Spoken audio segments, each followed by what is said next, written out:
video is initially for AP Physics, maybe later for Physics, and I just want to let you guys know that for AP Physics, we're going to jump around a lot because you guys are already familiar with a lot of these ideas since we've done AP Thermo and Fluids, but we're now starting our Science Consumer Unit with a lot of my version of AP Thermo and Fluids, which will have overlap with the AP stuff that we did.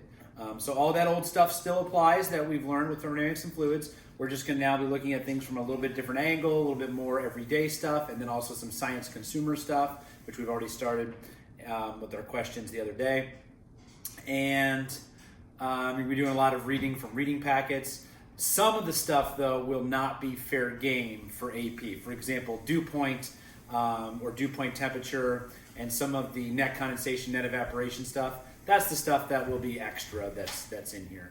The other stuff really is still, most of it is still fair game. Good luck with your attempting the can experiment.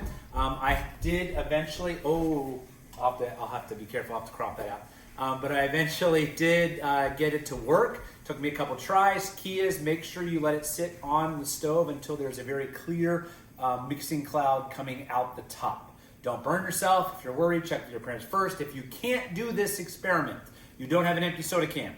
Your parents say, no, we're not letting you near the stove. No, we're not letting you put the can on there or whatever. We don't have tongs. We don't have an oven mitt or whatever the case may be. Or there's just a busy next 3 days or whatever in your kitchen and there's just no way you're going to be able to do it. Email me. I'll give you an alternate thing that you can do for this.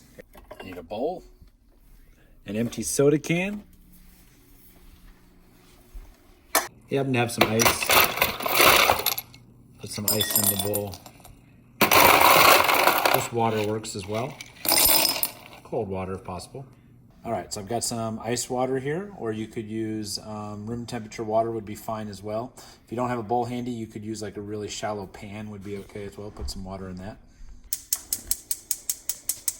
If you have a stove, a gas stove, you could put a little pan of water on here, let the water boil, and then use that. Or you can do what I'm going to show. If you have an electric stove, you can check with your parents first, but you should be able to just put the can right on the electric stove. Now what you're going to do is you're going to get and put like a tablespoon or so of water into the bottom of the empty soda can. Put soda in there. Okay, so I'm just going to do that right back. So I've just put a tiny little bit of water into the soda can.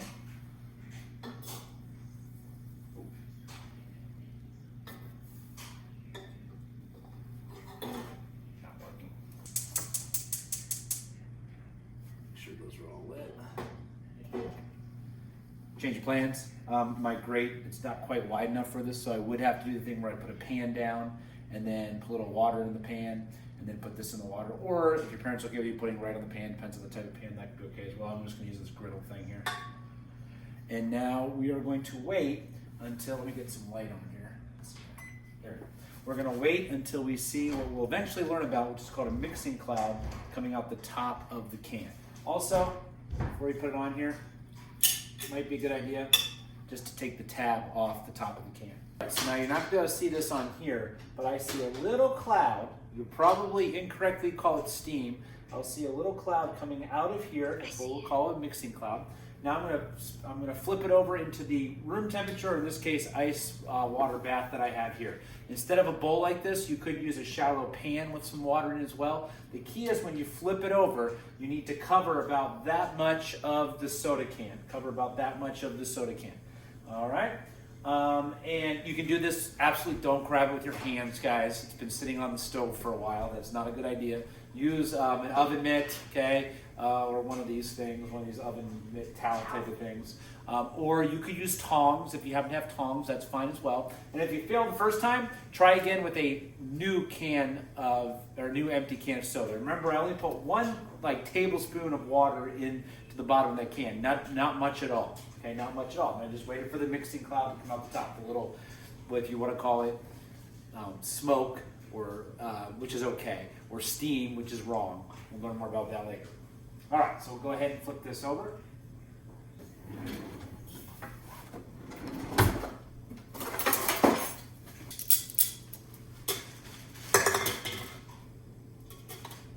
going to practice a little bit.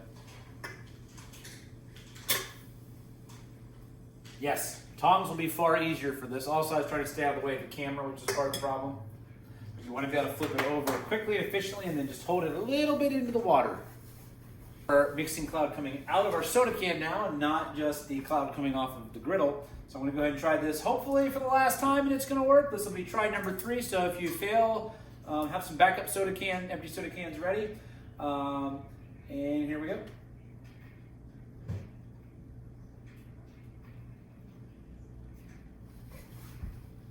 Make sure you wait a while until there's a nice vigorous mixing cloud coming out the top. Don't get fooled like I did 2 or 3 times. All right, so here we go. I'm confident this time it's going to work.